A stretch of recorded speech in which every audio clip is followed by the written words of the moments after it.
Welcome to Truth Behind History. The stories are real, the impact is lasting. Today, we're diving into one of the most powerful symbols of division in the 20th century, the Berlin Wall. This isn't just about a physical barrier of concrete and barbed wire. No.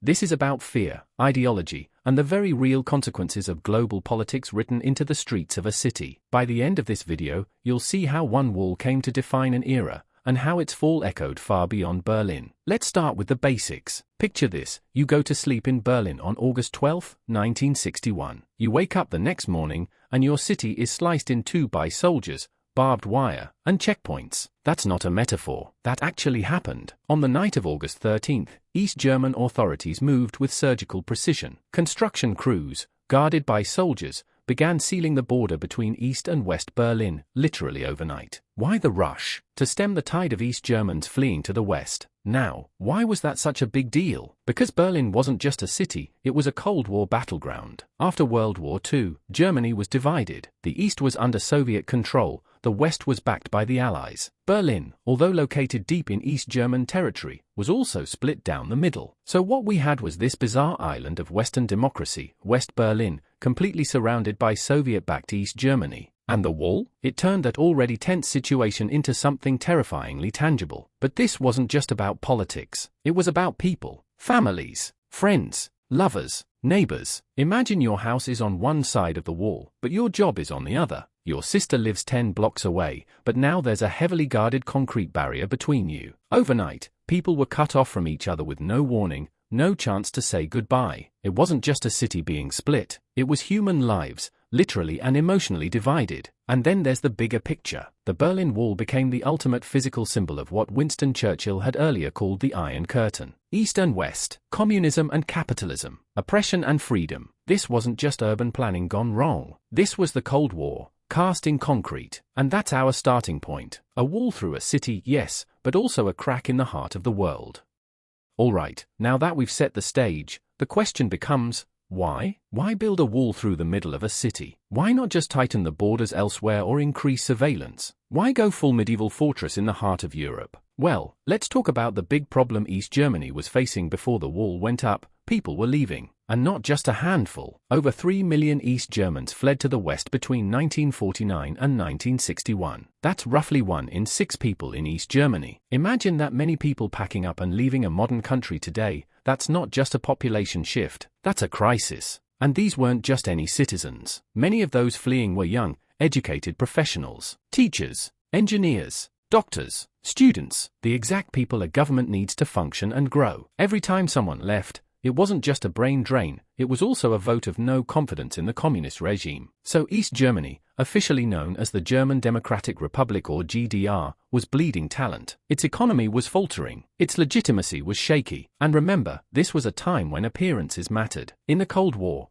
every lost citizen to the West was a propaganda loss for the East. Now, officially, the GDR claimed the wall was to protect against so-called fascists infiltrating from the West. According to their line, this was a necessary defensive measure to stop the spread of Western corruption and ideology. They framed it as a patriotic act, preserving socialism from capitalist interference. But come on, let's not kid ourselves. That was just the cover story. The real goal? Stop the hemorrhaging. The wall was built to lock people in, not keep invaders out. This was not about national defense, it was about regime survival. The government couldn't afford to keep losing its citizens, especially the skilled ones. So instead of fixing the reasons people were leaving, they just blocked the exits. It was drastic, it was desperate, but from their point of view, it worked. Emigration dropped to almost zero overnight. But at what cost? We'll see just how deep the divide became next.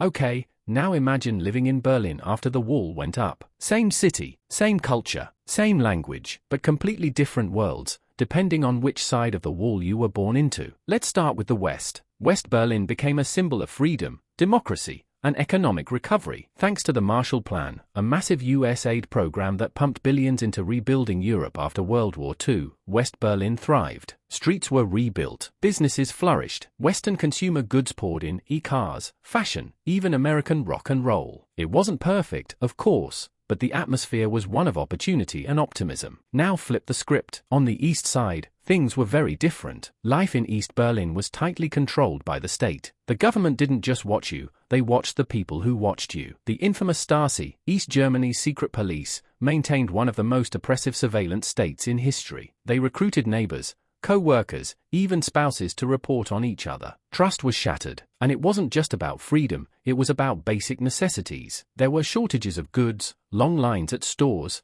and very little variety. Imagine going to the store for toothpaste and finding only one brand, or none at all. No bananas, no Levi's, no Escape. But perhaps even more striking than the economic or political divide was the cultural one. Over time, the two Berlins started to feel like they were on different planets. In the West, kids listened to Western music, watched Western TV, wore the latest styles from Paris or New York. In the East, things were drab, uniform, state-approved. The further time went on, the wider the social chasm became. It wasn't just about geography anymore, it was identity. Two cities with one name, but no longer the same soul. And yet, the wall couldn't erase the longing. Families separated, friends disconnected, people on both sides staring across the concrete, wondering if they'd ever be able to cross again. It was a cold divide, and it was only getting colder.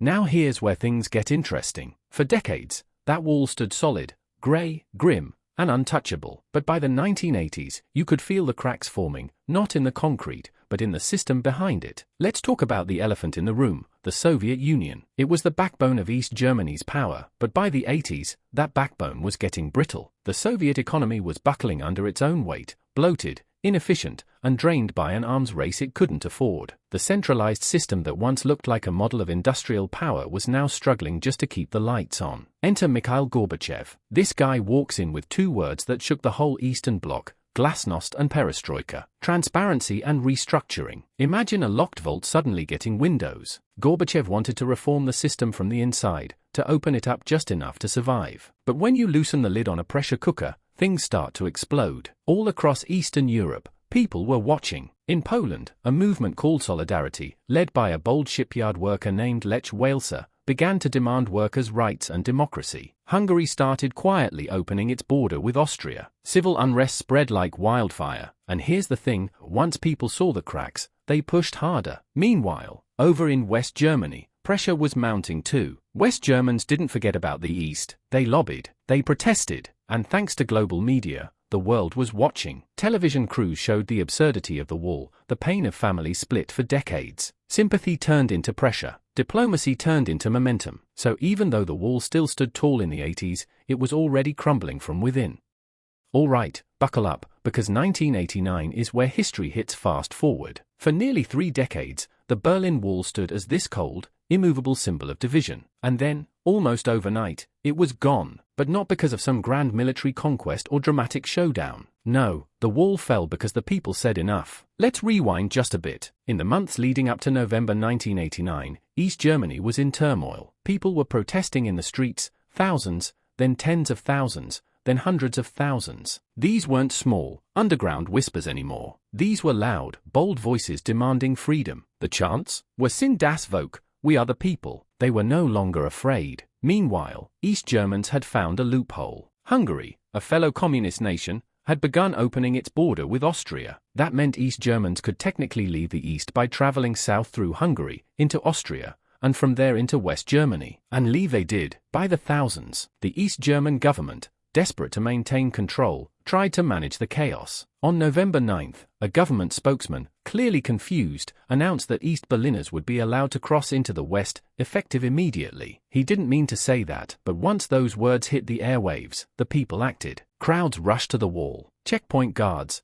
overwhelmed and unsure what to do, opened the gates. And just like that, no gunfire, no orders from above, people streamed through. Some climbed the wall, others hugged relatives they hadn't seen in decades. Strangers danced on the concrete. Chisels came out. People chipped away at the wall with their bare hands. It was a moment of pure joy, of spontaneous unity, and it was broadcast live around the world. The Berlin Wall, once a symbol of fear, became a backdrop for one of the most beautiful celebrations of freedom the modern world has ever seen. But make no mistake, this wasn't just the fall of a wall. It was the unraveling of a regime, of an era, of the Cold War itself. So, was it just a wall? Absolutely not. The Berlin Wall wasn't just a Cold War artifact or a quirky historical footnote. It was the embodiment of a global standoff. A line in the sand? No. a line in stone between two worldviews: capitalism versus communism, freedom versus control, open societies versus closed regimes. When the wall came down, it didn't just change Berlin, it shook the world. Think about it, for nearly 30 years, that wall stood as a warning: don't cross this line, don't question the system, don't hope for more. And when ordinary people, students, workers, mothers, grandfathers, rose up and tore it down without a single shot fired, that was revolutionary. The fall of the wall became a symbol of possibility. Suddenly, freedom didn't feel like a dream, it felt like a movement. Across Eastern Europe, dictatorships fell like dominoes. Within a year, East and West Germany reunited, and not long after, the Soviet Union itself would collapse. It was as if one crumbling wall had triggered the unraveling of an entire ideology. But let's go even deeper. The wall also taught the world a lesson about the power of people, that no matter how high you build a barrier, how tightly you control the narrative, or how brutal your enforcers are, eventually, truth wins, and people will find a way through. It mattered because it was never just about bricks and mortar. It was about dignity, humanity, hope. The Berlin Wall represented a cage, and its fall reminded the world that cages don't last forever.